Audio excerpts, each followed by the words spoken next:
La lutte contre la drépanocytose est trop longtemps restée dans les hôpitaux.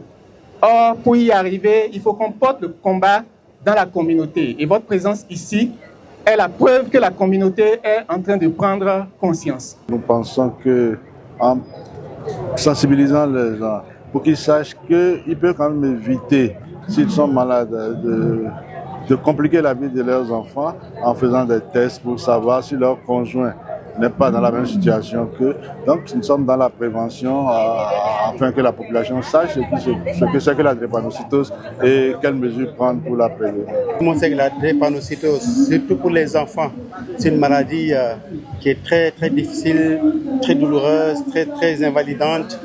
Donc en tout cas le message fort que je lance à tout le monde, c'est d'aller se faire dépister, de profiter du mois de sensibilisation pour aller se faire dépister, parce que c'est en faisant le dépistage qu'on peut vraiment prévenir bien cette maladie. Nous avons prévu pour cette journée le dépistage pour les jeunes de 15 à 35 ans. Donc ceux parmi vous qui ne connaissent pas déjà leur statut peuvent se rapprocher de nous pour faire le test gratuitement. Nous avons prévu aussi collecter de sang. Vous savez, les pluies ont commencé.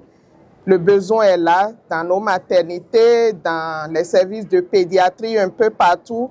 Nous voulons profiter de cette forte mobilisation pour collecter un peu de sang pour aller sauver les personnes qui en ont besoin. Je voudrais joindre ma parole à celle des autres pour vous dire que la plus importante des choses à faire, c'est d'aller se faire dépister pour avoir une idée sur son statut. Ça permet donc en aval de lutter efficacement contre ce phénomène. Prenez conscience, faites votre dépistage, connaissez votre statut, choisissez en toute connaissance de cause votre conjoint. Et comme ça, vous évitez la maladie à votre progéniture. Est-ce qu'on est engagé? On est engagé. Est-ce qu'on est engagé? On est engagé.